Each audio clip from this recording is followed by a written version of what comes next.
일부 전해보니까요. 너무 시간이 짧더라고요. 부모님을 상게 생략할 부분은 과감히 생략하자.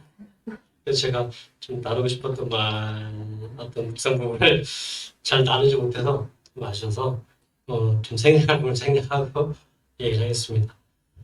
네, 오늘 열왕기하 3장 4절에 20절 말씀인데 그 카톡에 저희가 지금 이 오늘 본문에 해당되는 그 지역의 그 지도를 하나 올렸어요. 그걸 한번 봐주세요. 저기 아마 본문 그 주보 위쪽 그쪽에 있을 겁니다. 그 지도를 잠깐 보면 지금 형상이 남유다 있고 북쪽에 북이스라엘 있죠. 북이스라엘 땅이 훨씬 크죠. 땅이 북이스라엘 땅이 좀 더 큽니다. 지파수로도 봐도 남유다 쪽은 유다와 베냐민 두 지파고 위쪽은 나머지 10지파이기 때문에 그리고 그 요단강 오른쪽으로 보면 오른쪽 밑에 즉 남유다 옆쪽으로 모압이 있어요. 오늘 핵심이 되는 나라 모압이 있고 모압 위쪽이 에돔이에요. 그 이름은 안 써있는데 모압 그 나라 위쪽에 약간 경계선이 있죠. 그게 에돔. 그리고 모압 밑으로 있는 쪽이 잘못 했습니다. 모압 위쪽에 있는 게 암몬하게 돼. 에돔은 저기 에서 족속 야곱과 아주 가까운 족속이고 암몬과 모압은 롯의 그 자식들이죠. 저 순간 말 잘못했는데 암몬은 밑에 에돔이 밑에 이렇게 됩니다. 그걸 보면서 오늘 사건을 같이 보면 조금 실제로 더 역사적으로 또 이해가 도움이 될 것 같아서 올렸습니다. 아합 왕 때 새끼양 10만 마리와 수당 10만 마리의 털을 이스라엘에게 조공으로 바치던 모압은 여호람 왕 때 그 조공을 바치지 않고 이스라엘을 배반합니다. 여호람 왕은 아합 왕의 아들로서 형 아하시야의 뒤를 이어 왕이 된 인물입니다. 아합이 죽고 나서 바로 아합의 그 첫 번째 장자인 아하시야가 왕이 되는데 2년밖에 제의를 못합니다. 이제 병이 들고 그 부분도 하나님의 책망을 받는 부분이 있지만 어쨌든 죽고 아하시야가 아들이 없어서 그런지 이제 그 동생인 여호람이 이제 왕위로 즉위를 하는 상황. 그러면서 모압이 배반하는 사건이 나오는데 아합 왕 때 역사적으로 이스라엘 북이스라엘 상당히 강성했습니다. 정치, 경제, 군사적으로 강성한 어떤 세력이 있었고 위쪽에 있는 아람 군대하고도 많이 싸웠고 아람 군대와도 이제 복속시키는 그런 부분도 있어서 근데 이제 아합 왕이 죽으면서 이제 세력이 약해진 틈을 타서 이런 일이 일어난 것 같아요.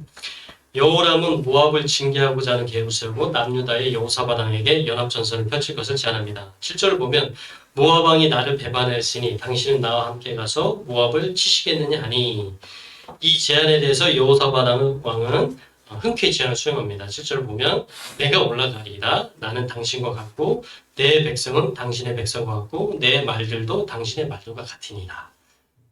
남쪽 유다의 지금 왕이 여호사밧 왕이거든요. 여호사밧 왕이 이 제안을 받았는데 흔쾌히 이제 허락해요. 근데 이제 그 솔로몬 왕 이후에 남과 북이 분열되잖아요. 남과 북이 분열된 이후에 끊임없이 서로 반목하고 경쟁하고 서로 공격해 오는 사이가 됩니다. 계속해서. 그런 사이인데 불구하고 오늘은 남과 북이 아주 연합을 잘합니다. 그러니까 참 여호사밧 왕이 이제 이런 결단을 내린 게 참 본문만 봐서는 참 납득이 잘 되지 않아요. 그렇지만 이제 오늘 말씀 전환 중에 기회가 있다면 설명을 해주겠는데 시간상 생략할 수도 있습니다. 필요한 부분은 앞뒤 절을 읽어보면 되는데 한 가지만 말씀드리면 아합 왕과 여호사밧 왕은 서로 사돈지간입니다. 아합 왕과 이세벨의 딸 이달랴라는 공주가 여호사밧 왕의 아들 여호람과 혼인 관계를 맺습니다. 정략 결혼이죠. 두 왕국 간에 공주와 왕자가 결혼한 정략 결혼한 상황. 그래서 그런 특수 상황이 있어서 이런 일이 계속 이루어진다고 보시면 될 것 같아요. 일단요.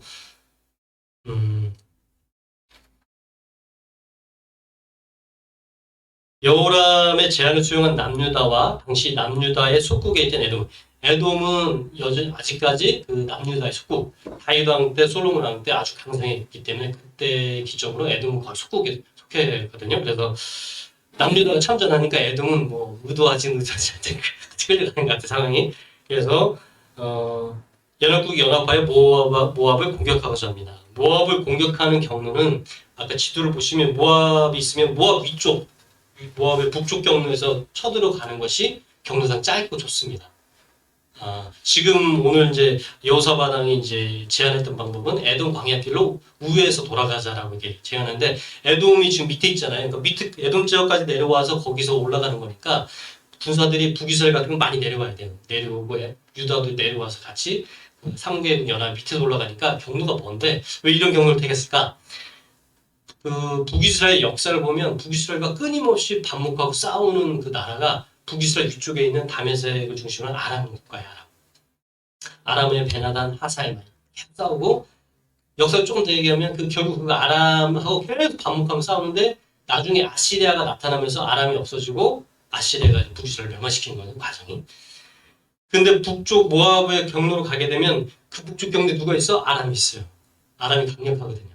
길란 라못이라는 그 지역을 통과해야 되고 거기에 아람과의 싸움이 불가피할 수밖에 없는. 그래서 그것을 피하고자 이쪽으로 우회 경로를 택한 걸로 지금 성경적으로 이해를 합니다. 그런데 문제가 발생합니다. 행군 7일 후에 군사와 가축들을 먹일 물을 어디서도 구할 수 없는 상황을 마주하게 됩니다. 진퇴양난의 어떤 사기 상황인 거죠. 진격하자니까 물이 없고 후퇴하자니 여기까지 7일 동안 걸어왔으니 후퇴해서 걸어가는 것도 만만치 않습니다. 다 죽을 수 있어요. 잘못. 여호람 왕의 탄식 어린 절망에 부르짖은 상황에서 여호사밧 남쪽의 남유다의 여호사밧 왕은 급히 여호와의 선지자를 찾습니다. 이런 고난으로 인한 절망에 갇히지 않고 여호사밧 왕은 적극적으로 하나님의 두신 뜻, 하나님의 인도하심을 지금 찾는 거죠. 11절 우리가 여호와께 물을 만한 여호와의 선지자 여기 없느냐라고 하게 묻죠. 여호와 하나님을 섬기는 그 선지자를 찾는 그 여호사밧의 그 왕의 요청에 함께하고 있던 이스라엘, 북이스라엘 어떤 신하가 바로 대답을 하죠. 엘리야의 손에 물을 붓던 그러니까 사환이죠. 이제 엘리야를 섬기고 도왔던 사환 사밧의 아들 엘리사가 여기 있습니다라고 해요. 그래서 이 부분을 좀 더 살펴보면 여기 있다 어디? 엘리사 집에 있는 게 아니고 지금 함께 싸우고 있는 진중에 있다는 거예요. 이제 저도 뭐 이런 부분 생각해 볼 수 있는지 엘리사가 왜 그런 진중에 있지? 그리고 조금 더 부연 설명하면 북쪽에 그 여호람 왕이 엘리사가 거기 있는 거 모르는 것 같아요. 상적으로 신하 정도 말고는. 그러니까 엘리사가 이 전쟁에 지금 참여하고는 있는데 보통은 전쟁을 할 때 국가적 선지자가 책사로 옆에 함께합니다. 하나님 말씀 전하고 제사장이랑 같이. 근데 엘리사가 전혀 그런 위치에 있지 않은 것 같아요. 하나님 진중에 같이 있는. 여하튼 그런 상황이다. 세 명의 왕을 마주한 엘리사는 여호사밧 왕이 아니었더라면 결코 여호람 왕을 만나주지 않았을 거라고 하면서 매몰차게 얘기를 하죠. 본문을 보면. 그러면서 이제 내가 여호사밧 왕의 낯을 봐서 여호사밧 왕 때문에 내가 당신들을 만나준다라고 이제 엘리사가 본문을 얘기를 합니다. 들어보면 성경을 우리가 읽었으니까 여호사밧 왕이 얼마나 하나님 앞에 충성된 종인지 우리가 아니까 이해를 하지만 여호사밧 왕이 범상치 않은 인물이라는 걸 느낄 수 있어요. 그래서 보면 엘리사가 여호사밧 왕을 생각해서 만나준다고 하잖아요. 뒷부분에서 내가 좀 더 설명을 드릴게요. 여호사밧 왕이 왜 이렇게 엘리사 선지자 인정을 받고 그런 부분이 있는지. 그리고 여기서 이제 엘리사가 여호사밧 왕 때문에 당신을 만나줍니다 하면서 이제 검은고 탈자를 이제 데려오라고 하죠. 여기서 검은고 우리나라의 가야금 검은고 아닙니다. 아니고 그냥 우리나라 성경 번역하다 보니까 검은고로 하지만 고대 근동의 하프라고 생각하시면 돼요. 연주하는 자를 데려와라는 표현으로 이해하시면 되고 검은고를 연주할 때 그러니까 하프가 연주될 때 여호와의 손이 엘리사 위에 임하고 엘리사는 그때 하나님 말씀을 전하죠. 검은고를 왜 가지고 왔을까? 뭐 이런 우리가 상상을 해볼 수 있는데 나름 좀 생각해 보면 하프라는 것은 찬양이고 경배예요. 우리가 하나님을 예배할 때 찬양으로 나가잖아요. 또 하나님 앞에 깊이 찬양을 할 때 하나님 임재를 경험도 많이 하고 우리 마음이 열리고 아마 이 성경 주석을 좀 보면 이제 그 당시가 진중 어떤 싸움을 준비한 아주 긴박한 상황이고 뭐 정신없잖아요. 그 상황에서 엘리사가 이런 부분을 하나님 말씀 좀 잠잠케 하고 하나님 임재 안에 깊이 들어가기 위한 방편으로 이렇게 찬양하는 자, 연주하는 자를 구했던 것 같아요. 그러면 아주 그렇게 하니까 깊이 하나님 앞에 집중할 수 있고 그러면서 하나님 말씀을 받았던 것 같아요. 그러면서 엘리사가 하나님 말씀을 전하죠. 바람도 없고 비도 없는 아주 메마른 이 골짜기를 많이 팔아. 왜? 그럼 그 골짜기 물이 가득하게 할 것이다, 하나님이. 그리고 이것은 여호와께 작은 일이라 더 나아가서 모압과의 전쟁에서도 승리하게 해줄 거라고 이제 엘리사가 딱 얘기해 주자는 거죠. 16절 보면 이것은 여호와께서 보시기에 작은 일이라 여호와께서 모압 사람도 당신의 손에 넘기시리니라고 하면서 그 모압과의 전쟁에서 승리까지도 얘기를 해주죠. 엘리사의 말처럼 그 다음 아침이 되어 소제 드릴 때, 소제 드린다는 것은 이스라엘은 이제 율법적으로 아침 저녁으로 제사를 드리잖아요. 결국 제사 드릴 때 하나님을 예배하는 어떤 시점 같아요. 이 문구도 참 특이해요. 이 열왕기사 저자가 이런 표현을 쓴단 말이죠. 소제 드릴 때. 하나님을 예배하는 타임이에요. 진중에서 하나님을 예배하는 거죠. 전쟁 중에 하나님 예배하는 그 타임에 하나님의 말씀대로 모압 지경에서 물이 내려와서 물이 차게 되는 거죠. 그러니까 참 찬양과 이 단어가 몇 가지 찬양과 예배 이게 참 우리 신앙의 어떤 핵심일 수 있는 부분을 열왕기사 저자가 표현으로 쓰고 있다. 참고로 한 가지 얘기하면 열왕기서를 읽는 가장 첫 번째 수신자가 누구예요? 누구 예전에 썼을까요, 이걸?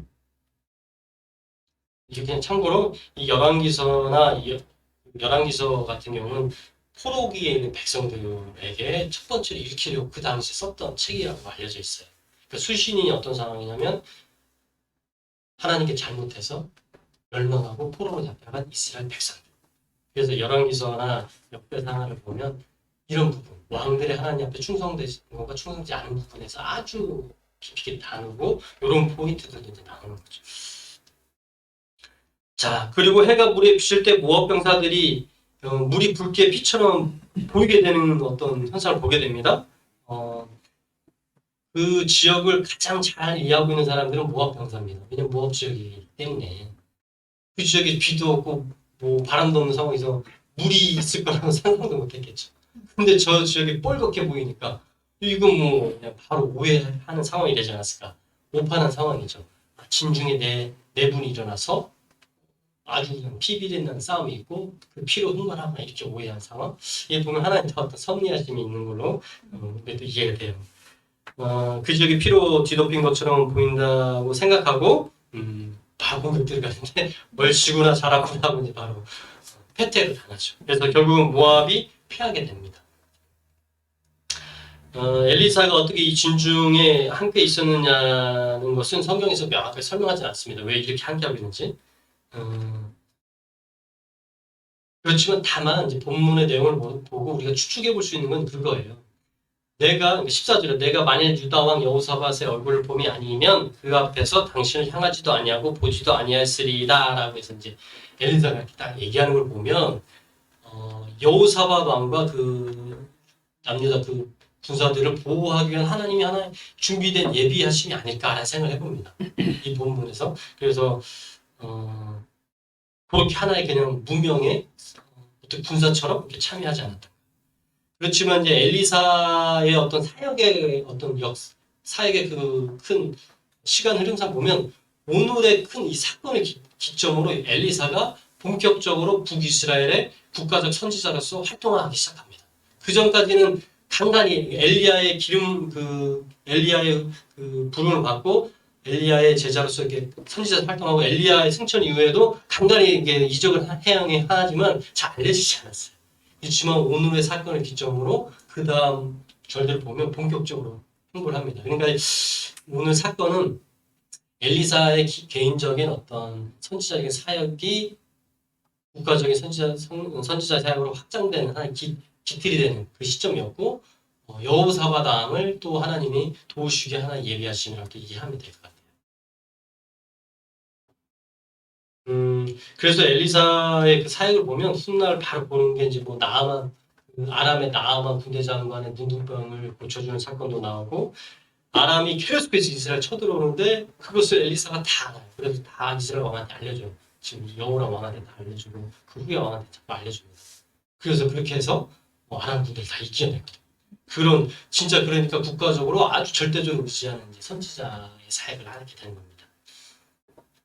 그리고 결정적으로 엘리사가 누구한테 기름을 부었냐면 아합 왕 때부터 아주 충성된 군대 장관으로 있었던 예후라는 장군한테 기름을 부어요. 원래는 하나님이 엘리야한테 기름을 부으라고 명했었어요. 엘리야가 힘들어서 결국 도망도망 가다가 결국 신의 하나님 마주하잖아요. 세미한 음성 가운데 하나님이 엘리야에게 새로운 어떤 사역의 방향을 주시거든요. 그때 참 하나님 사역의 방향을 묵상하면 그 부분은 참 은혜가 되는데 그때 한 가지 준 게 엘리야한테 너가 다 하지 말고 엘리사도 세우고 그 다음에 예후에게 기름을 부어서 왕을 삼아라 이렇게 표현하는데 엘리야는 기름을 안 부어 예후가 죽을 때까지 누가 하냐면 엘리사가 기름을 붓거든요. 그래서 엘리사가 예후 장군에게 기름을 붓게 하고 예후 장군이 무슨 일을 하냐면 아합 가문을 완전 침략해요. 그래서 예후 장군한테 오늘 나오는 여호람 왕도 죽어요. 이제 칩니다. 그래서 그런 아주 굵직굵직한 사역을 엘리사가 향후 한 60여 년 기간 동안 긴 시간 동안 아주 사역을 하게 됩니다. 자, 이제 본문에 등장하는 대표적인 세 사람의 그 인물을 좀 살펴보고자 합니다. 여호람 왕과 엘리사, 여호사밧. 저는 보통 본문의 어떤 인물들을 살펴보기를 좋아하는데 왜냐하면 그 인물들의 그 고뇌나 어떤 성품, 판단, 선택, 그 삶의 여정이 우리를 많이 대변하기 때문에 우리의 한 모습들을 많이 대변하기 때문에 인물들을 살펴보는 게 그 나를 이렇게 반면교사로 삼아서 이렇게 볼 수 있는 기회를 살펴보고자 하는데 첫 번째 여호람이라는 인물을 살펴볼게요. 여호람은 뜻이 이름 자체가 여호와께서 일으키신 여호와는 존귀하심이라는 뜻입니다. 이름 참 좋죠. 이름 좋아. 오늘 본문 말씀은 아니지만 바로 앞절 2절 3절을 읽어보면 그런 말씀이 있어요. 자, 한번 읽어볼게요. 열왕기하 3장 2, 3절 여호람 왕에 대한 설명입니다. 열왕기서 저자의 평가. 그가 여호와 보시기에 악을 행하였으나 그의 부모와 같이 하지 아니하였으니 이는 그가 그의 아버지가 만든 바알의 주상을 없애하였습니다. 그러나 그가 느밧의 아들 여로보암이 이스라엘에게 범죄하게 한 그 죄를 따라 행하고 떠나지 아니하였다. 역대 이스라엘 왕들 중에 이런 표현이 나오는 왕이 흔치 않죠. 여호와 보시기에 악을 행하였으나 그의 부모와 같이 하진 아니했다. 그 부모가 누구냐면 아합 왕이에요. 그가 아버지가 만든 바알의 주상을 깨뜨렸다고 해요. 네. 자, 지금 북이스라엘의 그 상황을 좀 보면 지금 아합 왕은 죽었지만 누가 살아있냐면 아합 왕의 아내 이세벨이 여전히 살아있어요. 이세벨의 권세가 아주 세잖아요. 이세벨의 어머니 태후가 살아있음에도 불구하고 바알의 우상들을 그냥 없앱시다 정도가 아니고 실천했어요. 없앨 정도 적극적으로. 태후의 권력에 쥐누르자. 이 정도의 어떤 실천을 보여줬다는 것은 여호람 왕이 하나님을 섬기는데 적극적으로 그렇게 돌아섰다는 겁니다. 선대 왕과 전혀 다른 형부를 보였다는 걸 알 수 있어요. 그 이세벨이 이렇게 쳐다보고 있는데 깨트린단 말이에요. 그것은 비록 열왕기에서 저자는 약간 이런 표현을 썼지만 하나님을 섬기겠다는 어떤 적극적인 의지고 그렇게 또 실천했던 인물이라고 이해를 할 수 있어요. 그래서 여호람 왕이 하나님을 참 예배하고자 했고 섬기고자 했던 왕이다라고 우리가 이제 이해하면 될 것 같아요. 그렇지만 열왕기에서 저자는 이 부분을 여전히 지적해요. 뭐예요? 아까 제가 좀 읽었지만 그러나 그가 느밧의 아들 여로보암이 이스라엘에게 범죄하게 한 그 죄를 따라 행하고 떠나지 아니하였더라. 북이스라엘의 왕들은 이 느밧의 아들 여로보암이 범죄하게 죄에서 아무도 떠나지 못했어. 참 처음 죄가 참 무서워. 아무도 그냥 이 여호람 왕조차도 떠나지 못하는. 자, 그러면 이제 여기서 느밧의 아들 여로보암 죄가 무엇인가? 우리 좀 성경 읽었으니까 알긴 알지만 조금 설명할게요. 느밧의 아들 여로보암 죄가 좀 독특해, 좀 우리 상황과 많이 비슷해요. 따지고 들어가보면 남과 북이 분열되죠. 그래서 남쪽은 느보음이라는 솔로몬 아들 왕이 되고 북쪽은 여로보암이 왕이 되는데 여로보암이 북이스라엘 땅의 가장 북쪽과 가장 남쪽에 해당되는 단과 부엘사바에 금송아지를 만드는 죄를 해요. 죄를 짓습니다. 이 금송아지는 이방의 어떤 다른 우상을 가리키지 않아요. 뭐라고 얘기하냐면 애굽에서 구원해 주신 그 여호와 하나님이다라고 얘기를 해요. 여로보암이 그 우상을 만들 때 이건 이방 우상이야, 바알 우상이 아니에요. 여호와 하나님이라고 얘기하면서 그걸 세워요. 십계명에 하나님이 나를 빗대어 어떤 우상도 만들지 말라는 그 십계명의 어긴 부분도 있죠. 그렇지만 한편으로는 여로보암이 선전할 수 있어요. 이것은 북이스라엘 백성들이 거룩함과 순결함과 하나님 더 잘 예배하도록 돕기 위해서 만든 거야. 이렇게 할 수도 있어요. 실질적으로 그렇게 도왔던 거고. 왜냐면 북쪽에서 남쪽까지 유다의 예루살렘까지 내려가려면 행로가 멀거든요. 그러지 말고 우리 이쪽 북이스라엘에서 이렇게 이 금송아지 여호와 하나님이야. 잘 섬는 게 어때? 이렇게 얘기한 거죠. 백성들은 오 그렇구나. 오 나라의 지도자를 얘기하니까 이렇게 이해할 수도 있고 받아들였던 상황. 자 그런데 열왕기상 12장 26, 27절 보면 이제 이 금송아지를 만든 그 여로보암의 그 동기, 속마음이 표현이 되거든요. 그의 마음이 스스로 이르기를 나라가 이제 다윗의 집으로 돌아가리로다. 만일 이 백성이 예루살렘에 있는 여호와의 성전에 제사를 드리고자 하여 올라가면 이 백성의 마음이 유다 왕 된 그들의 주 르호보암에게로 돌아가서 나를 죽이고 유다의 왕 르호보암에게 돌아가리로다 하고 이게 사실 실제 이유입니다. 여로보암이 금송아지를 만든 표면적으로는 잘 하나님을 예배하도록 돕고자 하는 거지만 실질적으로 근본적인 동기는 자기의 정치적 기반, 정치적 세력 그것이 약화되고 결국 자기가 유혹받을 것이 두렵기 때문에 한 거예요. 자신의 기득권을 지키고 보호하기 위해서 금송아지를 만든 것입니다. 표면적으로는 하나님을 더욱 잘 섬기도록 돕고자 한다고 포장할 수 있지만 본질은 하나님의 기뻐하시는 그 뜻 앞에 자신을 온전히 맡기지 못한 아주 불신앙의 대표적인 모습을 띠고 있다라고 할 수 있습니다. 이 모습과 가장 비슷한 중에 한 가지 사건은 그 사울 왕의 그 아말렉을 진멸하는 장면과 비슷해요. 약간 이제 다 통하는 하나님이 우리에게 볼 때 가장 예민해하시고 가장 본질적으로 지적하고 싶어하는 죄가 있거든요. 근데 사울이 아말렉 진멸할 때 사무엘한테 책망받을 때 상황은 비슷해요. 하나님이 사울에게 어떻게 보면 마지막 기회를 주신 거죠. 가서 아말렉을 진멸하라. 가서 열심히 싸워서 아말렉을 진멸했는데 좋은 가축들은 남겨둬요. 그래서 사무엘이 왔을 때, 사무엘 선지자가 왔을 때 이게 무슨 소리냐라고 하면서 사울 왕을 책망하죠. 사울 왕이 그때 이제 뭐라고 하냐면 이제 결국 그래요. 백성이 두려워서 살려놓고 그래서 여호와 하나님께 잘 예배하려고 드릴 재물 있게 하려고 이 재물 나한테 뒀어야 하는데 사무엘이 아주 그냥 뼈 있는 말로 책망을 하죠. 사무엘상 15장 22, 23절 사무엘이 이르되 여호와께서 번제와 다른 제사를 그의 목소리를 청종하는 것을 좋아하신 같이 좋아하시겠나이까 순종이 제사보다 낫고 듣는 것이 수당의 기름보다 나으니 이는 거역하는 것은 점치는 죄와 같고 완고한 것은 사신 우상에게 절하는 죄와 같음이라 왕이 여호와의 말씀을 버렸으므로 여호와께서도 왕을 버려 왕이 되지 못하게 하셨나이다. 이 부분은 아주 일맥상통한 거죠. 표면적으로는 하나님을 잘 섬기게 하고자 하는 금송아지를 만드는 것처럼 보이지만 실상은 본질적으로 하나님이 기뻐하신 말씀 앞에 온전히 내어놓지 못하고 순종하지 못한 결국은 가장 중요한 내가 가장 귀하게 여기는 나의 소중히 여기는 또 다른게는 나의 큰 손해가 있을 것 같은 그거에 대해서 타협이 안 돼요.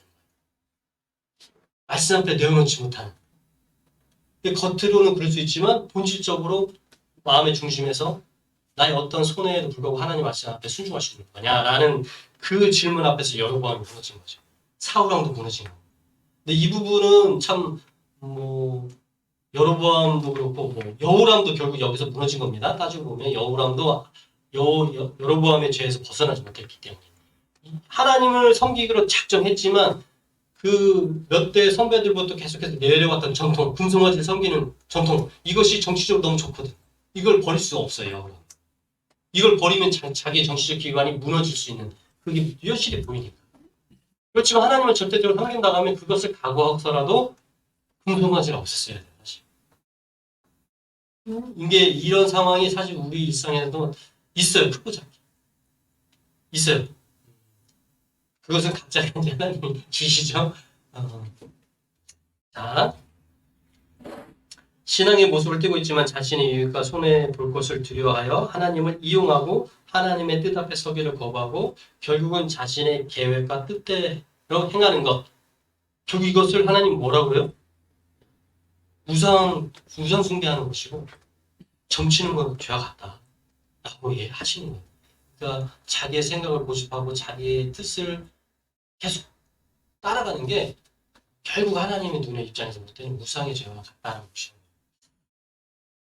현재 우리의 하나님을 향한 태도가 어떠한지 삶의 여러 선택과 고민 앞에서 우리의 하나님의 말씀을 우리가 하나님의 말씀을 대하는 태도가 어떠한지 각자 깊이 돌아볼 필요가 있습니다. 태우 이세벨의 권력이 여전히 살아있는 상황에서도 과감히 바알의 우상들을 없앴던 여호람이지만 나름 이렇게 여호와 하나님 열심히 섬기고 예배했지만 여로보암 왕이 세우던 그 금송아지를 버리지는 못했습니다. 선배 왕조부터 지켜왔던 전통을 핑계할 수 있고 결정적으로 여로보암이 걱정했던 그 부분, 예루살렘 성전에서 예배를 드리고 하나님을 섬기게 될 때 백성들의 마음이 북이스라엘에서 떠나 남유다를 향하고 그로 인한 국력의 쇠퇴와 자기 왕조의 쇠락이 가장 큰 걸림돌로 작용했을 텐데 그것을 이겨내지 못한 것이죠. 하나님은 적당히를 모르시는 분 같습니다. 그토록 하나님을 향한 온전한 신뢰와 섬김을 하나님은 우리에게 항상 요구하시는 것 같습니다. 왜 요구하실까? 왜 그토록 요구하실까? 저는 시간상 창조주서 우리를 향한 온전한 사랑 때문에 이렇게 요구하시는 것 같아요. 이 정도만 답하고 설명을 안 하겠습니다. 여호람 신앙의 모습, 수준을 판단해주는 이제 결국 이 여호람의 신앙에 대해서 성경은 냉정하죠. 그래서 보면 그 여호람 신앙의 수준이 나타납니다. 오늘 본문에서 보면 10절을 보면 여호람이 무리 없는 상황에서 슬프다. 여호와께서 이 세 왕을 불러 모압의 손에 넘기시려 하는도다 하면서 탄식하고 절망해요. 이 부분은 여호와 하나님에 대한 불만도 들어있어요. 불평도. 이 상황에서 그냥 넘길 수도 있지만 이 상황과 너무 대조적으로 반응하는 사람이 여호사밧 왕이잖아요. 여호사밧 왕이 어떻게 해요? 이 상황을 뛰어넘어서 하나님께 간구하잖아요. 여호와 하나님을 찾잖아요. 이 부분이 여호람 왕의 신앙과 여호사밧 왕의 신앙이 확 구분되는 포인트. 그 절망에서 머물러 있는 거죠.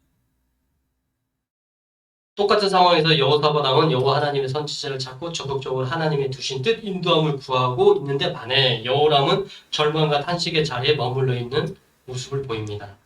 불평과 원망을 뛰어넘어 하나님께 적극적으로 부르짖는 자리로 나가야 되는데 그렇지 못하죠. 여호람의 신앙이. 그것은 결국은 여호람 신앙이 어떻다라는 걸 예측해 볼 수 있냐면 하나님을 전심으로 의지하며 하나님의 구원하여 주시면 그 삶 가운데서 인격적으로 사실 경험을 해야 돼요. 내가 하나님을 신뢰하고 의뢰할 때 어떤 어려움 앞에서 또 하나님 정말 도와주시는 거라 이렇게 그걸 인격적으로 경험해야 이런 기도가 나오거든요. 여호사밧 같은 기도가. 근데 그렇지 못했다는 것은 상당히 어떻게 보면 이제 표면적인 신앙 안에 갇혀 있는 그런 모습이라고 볼 수 있고 결정적으로 이제 여호람 신앙의 모습, 신앙을 딱 판단해 준 사람이 누구냐면 엘리사. 오늘 엘리사 13절에 보면 내가 당신과 무슨 상관이 있나이까 당신의 부친의 선지자들과 당신의 모친의 선지자들에게로 가서 선지자에게로 가소서라고 진짜 아주 따끔하게 얘기하잖아요. 엘리사 선지자가. 당신 아버지 아합, 엄마 이세벨, 바알과 아세라 선지자한테 가세요 라고 하면서. 근데 여호람은 나름 하나님 섬기를 노력했잖아요. 엘리사의 눈으로 볼 때는 여호람 신앙이 하나님을 전심으로 따르는 수준까지는 못 갔다는 거예요. 여전히 그 자기 눈으로 엘리사의 눈을 볼 때는 바알과 아세라의 우상 안에 갇혀 있는. 그래서 보면 어떤 혼합주의 신앙의 모습을 보인다고 엘리사가 보는 거예요. 겉으로는 때로는 열심을 내 하나님을 예배하는 예배자의 모습이지만 진정 내면은 우상과 자기가 주인이 된 자기 중심의 삶을 살아가고 있는 신앙의 모습입니다. 저는 개인적으로 여호람을 막 이렇게 닦아낼 생각은 없고요. 열심히 했잖아요. 그렇지만 하나님 원하시는 수준, 근본적인 어떤 가장 핵심에 있어서 가장 중요한 것은 하나님을 오히려 신뢰하고 내어주는 거. 자, 엘리사 살펴볼게요. 엘리사 뛰어난 선지자지만 엘리사의 삶 중에 좀 저한테 참 도전이 되고 좀 좋은 부분이 있어서 나누게 되네요. 엘리야 선지자가 엘리사를 찾아가요. 기름 부으께서 제자를 부를 때 그때 엘리사가 뭐하고 있었냐면 성경 표현을 의하면 12마리 결의의 소를 가지고 농사를 짓고 있었어요. 별이라는 것은 두 마리를 표현하니까 12마리가 되니까 이제 24마리. 제가 시골에 살았지만 24마리 소 가지고 사람 없었어요. 어디든 용담 멸천처럼 뭐 소를 농사를 안 지니까 그럴 수도 있지만 사실 농사소를 지으면 많아야 두 마리, 진짜 많으면 세 마리, 보통 한 마리예요. 24마리가 되고 있어요. 이것만 생각해도 엘리사라는 사람이 그 지역에서 상당히 부를 이루고 있는 분홍에 위치해 있는 사람이었다라고 우리가 좀 알 수 있어요. 그런데 엘리야의 부름 앞에서 과감히 자신의 소유와 재산을 뒤로하고 엘리야를 따라 나섭니다. 그 장면을 보면. 그리고 그 멍임했던 걸 다 해서 이제 고기 삶아주고 백성들 나눠주고 떠나거든요. 이런 엘리사의 과감한 결단과 행동은 그가 이런 보세요. 열심히 일하면 진짜 풍족하게 먹을 만한 식량을 얻을 수 있고 소위 우리가 말하는 예를 들면 지금의 세대에 비교하면 열심히 일해서 많은 연봉을 받을 수 있고 많은 물질을 얻을 수 있는 자리야. 근데 이런 비유가 적절할지 모르겠어요. 너 하나님의 더 전문적인 사역을 위해서 그것을 떠나서 무엇을 해? 라고 하는 누군가 비슷하게 돼요. 엘리야가 가서 그렇게 부르는 거죠. 이 자리에서 엘리사가 보인 특성이 저는 이제 저를 도전하게 하는 것은 바로 그 자리에서 반응하잖아요. 바로 떠나잖아요. 그것은 엘리사가 하나님 나라의 가치, 그 영적 재산을 그 무엇보다도 소중히 여기고 있는 인물이라는 것을 알 수 있어요. 눈에 보이는 내가 취하고 있는 세상에서 이루고 있는 많은 것을 뛰어넘어서 하나님 나라의 가치, 하나님 나라의 상급이 얼마나 귀하고 좋은지를 볼 수 있는 영적인 눈을 가진 사람이었다는 거죠. 그래서 이렇게 과감하게 그런 결단을 하고 제2의 인생을 시작할 수 있는 그런 인물.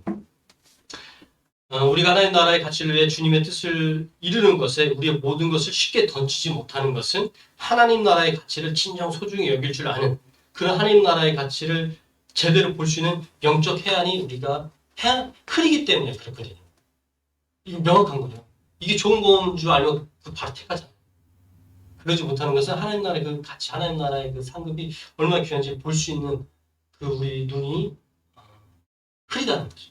그렇지만 엘리사는 이런 선택을 한 거죠. 내가 또 우리가 속해 있는 가정에서, 직장에서, 교육 공동체에서든 나로 서 있게 한 모든 곳에서 나를 통해서 이루기를 원하시는 하나님 나라의 가치를 제대로 알아볼 수 있는, 그래서 그 가치의 소중함을 깊이 깨달을 수 있는 그런 영적 해안이 또 있기를 또 간절히 기대해 보게 됩니다.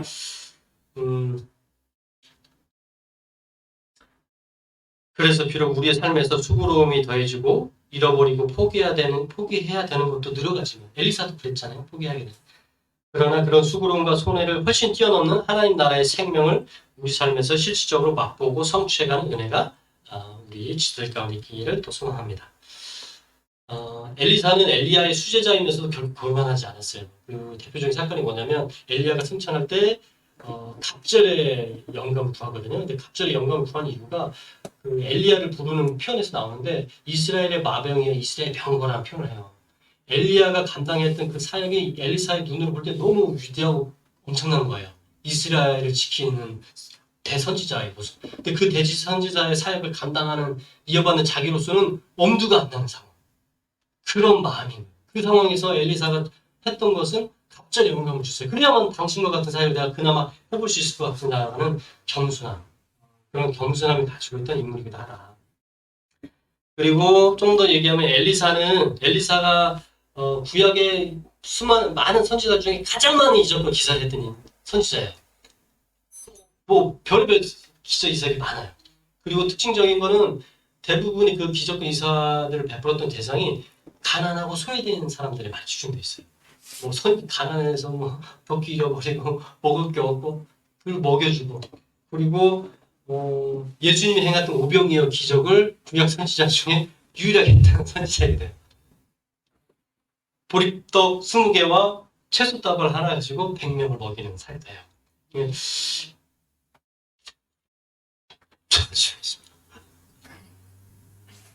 그러면서 향후 60년 동안 긴 북이스라엘의 그 대선지자로서 사역을 충성되게 감당한 인물이었어요.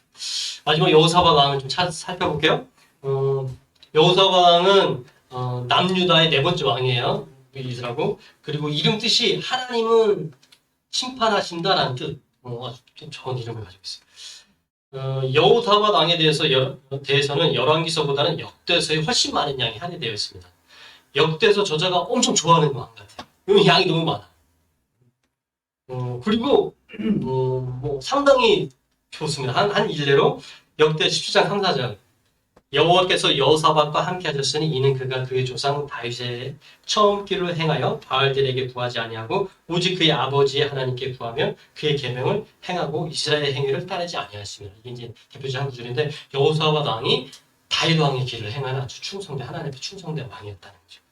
그 여호사밧 왕 시대의 가장 여호사밧 왕의 7위 시대의 가장 백미는 모압과 암몬과 마온 연합국의 침략을 받는 장면. 오늘 본문 이전 사건들이거든요. 지금 모압을 쳐들어가지만 이미 한번 당했어, 모압한테. 그래서 오늘 이렇게 더 여호람한테 이렇게 흔쾌히 동의한 것 같긴 한데, 모압과 그 위에는 암몬, 그리고 마온 지역에 있는 세일산 지역에 연합국이 남유다를 쳐들어온 사건이 일어나요. 대군이 쳐들어왔겠죠. 이때 그 연합국 침략에 맞서 남유다 백성들을 독려하고 전심으로 하나님을 신뢰하면서 찬양대를 앞세우면서 그 싸움에서 승리한 경험이 있는 왕이에요. 그래서 열왕기 하 20장 전체가 이 내용으로 나오는데 아주 드라마틱합니다. 이 부분을 보면 여호사밧 왕이 신앙의 진면목이 나옵니다. 그 어떤 상황에서도 절대적으로 하나님을 찾고 하나님의 구원을 구하고 그 상황에서 선지자의 도움을 받으면서 찬양대를 앞세우고 나가는 장면이 나옵니다. 그래서 결국 어떻게 됐냐면 모압, 암몬, 마온 연합군이 내분이 일어나요. 오늘 내분이 일어나긴 했지만 지들끼리 내분이 일어나서 싸우고 저쪽에 다 죽어. 그래서 남유다는 가서 보니까 전리품을 열심히 잘 거둬들인 그런 사건. 그러니까 역대서 기자 눈에 볼 때 이 여호사밧의 신앙이 너무 본보기가 되는 거죠. 어려움과 고난의 상황에서 가장 먼저 하나님을 찾고 그 뜻을 구하는 인물이었어요. 그래서 오늘 보시면 오늘 본문에도 물이 없어 패전할 수밖에 없는 그 3개국 연합을 살리는 그 단초가 된 사람이 누구예요? 여호사밧. 참 쓰이는 것 같아요. 하나님을 자신처럼 신뢰하는 사람의 삶은 어느 곳에 있든지 그 상황에 맞게 하나님이 쓰시는 것 같아요. 하나님을 찾는 그리고 하나님 음성을 들을 수 있는 그런 인물이기 때문에 하나님을 전심으로 찾았기에 하나님의 구원의 은혜도 많이 경험하고 하나님의 보호하심과 형통케 하심도 늘 함께하는 인물이라고 볼 수 있어요. 그래서 보면 여호사밧도 이렇게 그 구원의 통로가 오늘 승리의 통로가 됐지만 엘리사도 예배해 주잖아요. 보면 엘리사도 그 진주를 그냥 모르겠어 왜 그렇게 갔는지 모르지만 그냥 그냥 징집돼서 간 것 같기도 하고 있어. 하나님이 보내신 것 같아요. 여호사밧 왕을 돕기 위해서. 그래서 그렇게 또 엘리사를 통한 도우심도 예비한. 그러니까 하나님을 신뢰하는 자, 하나님을 어떻게든 의지하는 자는 모르겠어요. 세상의 눈으로 볼 때는 참 보잘것없게 보이지만 하나님은 예비하고 도움의 손길을 붙여주신다는 거예요. 역대하 16장 9절에 그런 표현이 있죠. 여호와의 눈은 온 땅을 두루 감찰하사 전심으로 자기에게 향하는 자들을 위하여 능력을 베푸시나니 라는 표현이 나와요. 이 말씀이 참 힘이 될 의지가 되는데 하나님 눈이 항상 그런 사람들 향해 있다는 거 우리가 기억하고 이런 상황에서 우리가 항상 하나님 더 적극 찾는 게 도전이 된다는 거 얘기하고 싶어요. 하나님이 우리와 함께 하시는지 우리가 임재하지 못하고 있는 순간에도 여전히 하나님은 우리와 함께하고 계시는 것입니다. 우리 마음이 하나님을 향하여 마음을 다하여 순종의 걸음을 내딜 때 하나님이 함께하고 계심을 우리가 더 알 수 있게 됩니다. 그리고 성령께서 그걸 더 깨닫게 하십니다. 자, 그런데 한 가지 여호사밧이 참 멋진 왕인데 저에게 개인적으로 더 위로가 되는 부분이 있어요. 여호사밧 왕이 여호와 하나님이 책망을 받아. 이게 은혜가 있다는 말이야. 완벽하면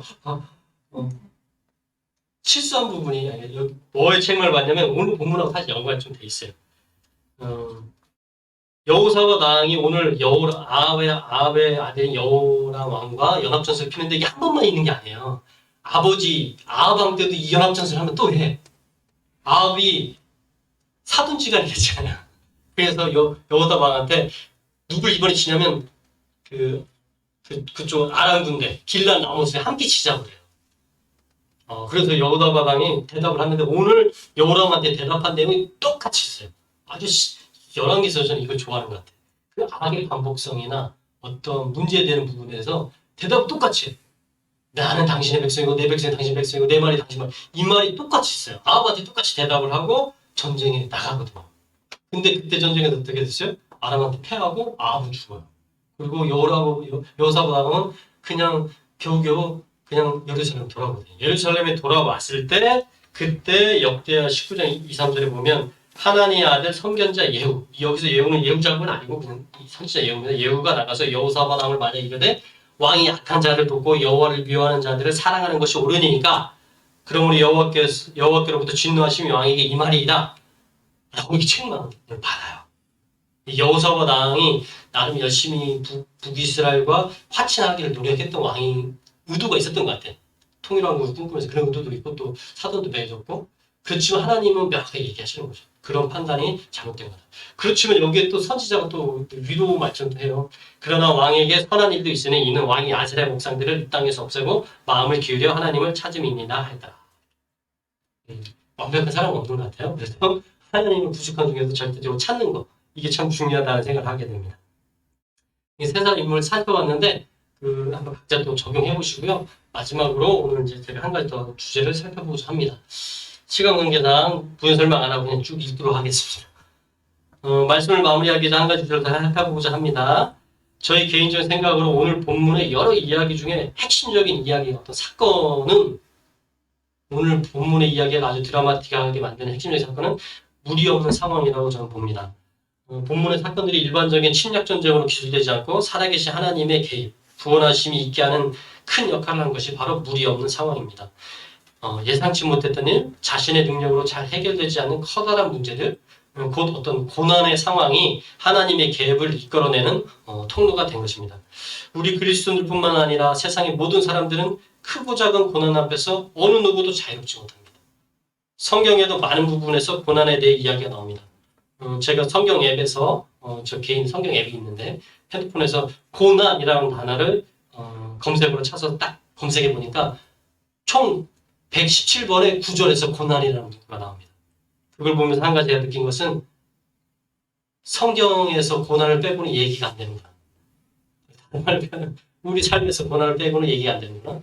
우리 삶이 고난의 어떠한 일부분이고 우리 삶을 기술한 성경은 당연히 고난을 계속해서 표현할 수밖에 없구나라는 것을 새삼 느끼게 됩니다. 왜 우리에게 고난이 있을까요? 하나님은 왜 우리에게 고난을 허락하시는 것일까요? 우리는 이런 상황에서 이러이러한 문제가 온전히 빨리 해결되게 해주세요. 그래서 그 근심과 아픔에서 벗어나게 해주세요. 라고 기도할 때가 자주 있습니다. 그런데 한편으로 고난 앞에서 우리가 드리는 그런 기도는 하나님께 이렇게 드릴 수도 있습니다. 이러이러한 문제들이 잘 해결되어 근심 걱정 없게 해주세요. 그래서 이제는 더 이상 하나님을 찾지 않게 해주세요. 라고 드릴 수도 있어요. 하나님께. 이게 이 고난을 향한 우리의 기도의 역설인데 우리가 기도할 때 좀 고난을 바라보는 태도에 대해서 우리가 다른 어떤 시각을 가져야 될 필요가 있는 걸 얘기하는 거예요. 하나님께는 더 이상 하나님을 찾지 않게 해주세요. 이런 기도가 될 수도 있는 거예요. 그 고난을 해결해주면 고난이 유익이 된다는 사실을 우리는 모두 다 알고 있지만 그렇다고 고난을 좋아할 사람은 아무도 없을 것입니다. 호세아 말씀 한 구절을 읽어보겠습니다. 호세아 7장 15절. 내가 그들 팔을 연습시켜 힘있게 하였으나 그들은 내게 대하여 악을 꾀하는도다. 분명한 사실은 하나님은 우리를 연습시키고 훈련하신다는 것입니다. 왜 하나님 우리를 연습시키고 훈련하시려는 것일까요? 연습시키고 훈련하셔서 우리가 얻도록 하는 것이 무엇일까요? 우리 잘 알죠. 우리를 예수 그리스도를 통해서 당신의 거룩한 자녀 삼아주셔서 하나님 백성 되게 하셨는데 우리를 당신의 품으로 바로 데려가시지 않고 이 땅에 살면서 우리에게 훈련이 필요하고 연습이 필요하다고 지금 하나님이 얘기하시는 거거든요. 어떤 모 목사님의 출애굽한 이스라엘 광야 사용하는 예를 들어서 이 부분을 설명을 해주시더라고요. 이 부분이 많이 공감이 돼서 잠깐 나누고자 합니다. 하나님이 이스라엘 백성들을 애굽에서 구원할 때는 하나님의 주권적인 역사로 10가지 놀라운 기적을 베풀어서 이스라엘 백성들을 애굽에서 구원하십니다. 그렇게 해서 시내산 앞에서 언약을 맺고 하나님 백성 삶을 시작하게 하시죠. 그래서 가나안 땅으로 직진 가게 하는데 광야길을 지나는 동안 물이 없고 먹을 것이 없고 또 험난한 길을 걸어가면서 이스라엘 백성들의 불평이 쏟아지는데 그 불평에 대해서도 하나님 물을 주시고 만나 메추라기도 주시면서 돌보시면서 인도하십니다.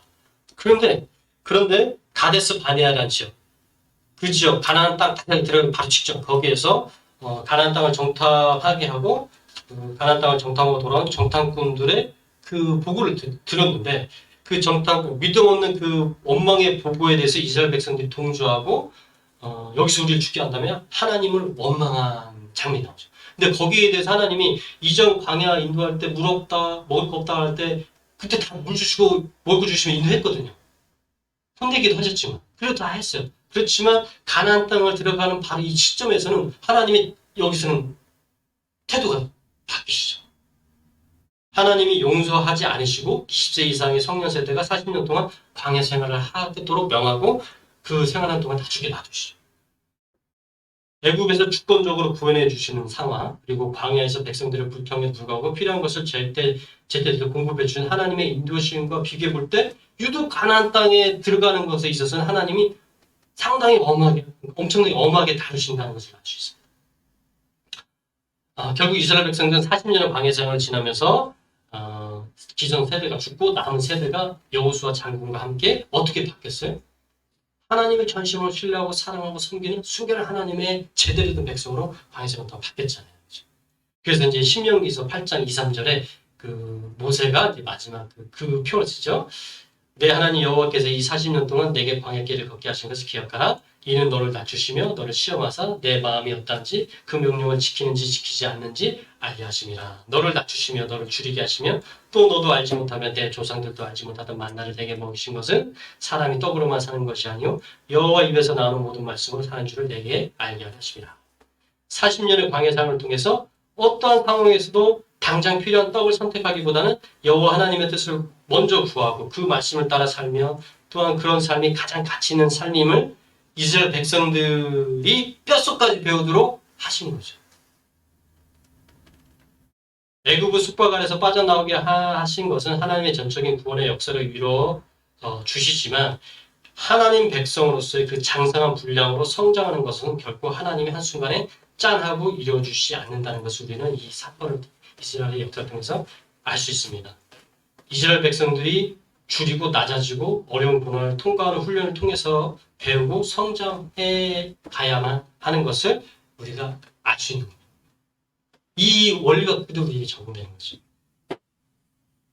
결코 끊을 수 없고 벗어날 수 없는 죽음과 죄의 종육하는 자리로부터 벗어나게 하시죠. 예수 그리스도의 십자가 보혈을 통해서 우리가 하나님의 자녀로 벗어나게 하는 것을 하나님이 은혜로 단번에 이루시죠. 우리가 할 수 없습니다.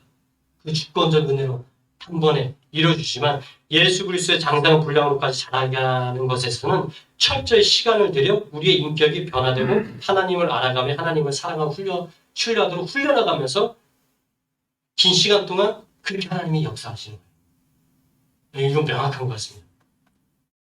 하나님 우리를 부르시는 목적은 예수 믿고 천국 가는 것을 훨씬 뛰어넘어서 예수 그리스도의 장성한 분량으로 자라도록 하심이고 그 과정에서 고난은 필수적으로 사용되는 하나님의 훈련의 도구임을 우리가 알 수 있습니다. 예수 그리스도의 장성한 분량의 모습을 나타내는 대표적인 단어는 우리가 사랑과 믿음이라는 단어를 기독교에서 많이 쓰는데 하나님의 우리를 향한 사랑을 우리가 깊이 이해하고 깨닫고 받아들이며 또한 그 하나님을 마음을 다해 사랑하고 전심으로 믿는 수준으로 하나님은 우리를 성장시키기를 원하시는 것입니다. 그냥 이제 진짜 하나님 우리 성장시키는 것이다는 건 진짜 우리가 많이 들었지만 고난과 빗대어서 확실히 인식했으면 좋겠어요. 하나님을 향한 사랑과 믿음이 자라면서 우리는 살아계신 하나님과 제대로 된 교제를 나눌 수 있는 존재가 됩니다. 왜 예수 그리스도의 장성한 분량까지 우리를 찾고 집요하게 아주 열심히 하나님이 이렇게 하시냐? 교제하시죠. 하나님과 제대로 된 교제를 나누게 하시죠. 하나님은 우리와 너무나도 교제하고 나누고 사랑하고 교감하고 함께하고 싶어 하십니다. 그것이 창조의 목적이고 우리를 지으신 이유인 것입니다. 그런 하나님과 관계 속으로 우리가 들어갈 때 우리는 창조의 목적대로 가장 완전한 존재, 가장 완전한 만족과 평안, 감사와 기쁨을 누리는 존재가 되는 겁니다. 우리가 하나님의 수준만큼 사랑과 믿음이 자라지 않으면 그것은 반쪽짜리 교제밖에 될 수 없는 것입니다. 하나님은 이런 반쪽짜리 관계 교제에 결코 만족하실 수 없는 분이십니다. 그러기에 하나님은 우리가 하나님과 온전한 관계를 나오도록 계속해서 우리를 격려하시고 계속해서 돌보고 막보고 인도하시는 겁니다. 그래서 훈련을 주시는 거고 우리를 계속 연습시키시는 겁니다. 자, 마지막으로 한 가지만 더 얘기하고 말씀이 길어졌는데 고난을 대할 때 그리스도인의 특권, 신앙인의 특권이 있습니다. 저는 괜히 너무 그게 감사한데 우리가 하나님과 관계가 깊어지면 깊어질수록 고난을 능히 이겨내는 놀라운 능력을 하나님 주십니다. 그것은 어떤 능력이냐면 고난을 바라보는, 고난에 대한 의미 부여 능력입니다. 일상이 크고 작은 것뿐만 아니라 고난 앞에서 그 고난이 있게 된 이유, 그 고난에 두신 하나님의 어떤 뜻, 가치를 볼 수 있게 하는 눈을 하나님 우리에게 주십니다. 세상 사람들은 이런 게 없어요. 그래서 그 죄수들이 제일 힘들어하는 그 부분이 땅 파고 묻고 땅 파고 묻고 이거 제일 힘들어하거든요. 아무 의미가 없으니까. 그렇지만 고난이 왜 있어야 되는지 그 의미를 알 때 우리는 그 고난을 이길 수 있는 담력과 힘을 얻습니다. 하나님이 용기를 주세요. 하나님 안에서 바라볼 때만 생기는 능력이에요. 이게 참 하나님이 주신 특권이고 감사한 부분이죠. 결국 고난은 이런 하나님과 깊은 관계를 우리가 나가도록 자극하고 이끌어주는 촉매 역할을 톡톡히 하게 됩니다. 여러분을 슬프게 하고 위축되게 하며 아프게 하는 크고 작은 고난들이 있다면 다시금 하나님 앞에 내려놓고 하나님의 인도하심을 구해야겠습니다. 그 고난의 뜻이 하나님의 뜻을 발견하게 해달라고 그리고 고난을 피하는 것이 아닌 온전히 받아들이고 마주할 수 있는 용기와 믿음을 달라고 구해야겠습니다. 저는 저희 한 가지 바람은 오늘 설교 이후 저도 그렇고 여러분도 그렇고 한 가지 바라는 것은 고난은 당연한 것이다 라는 인식의 변화가 있었으면 좋겠습니다. 우리는 고난을 피하고 싶고 멀리하고 싶은데 제가 성경을 묵상하고 찾아보고 하지만 고난은 당연한 것입니다. 세상 사람들도 당연하고 우리에게도 당연한 겁니다.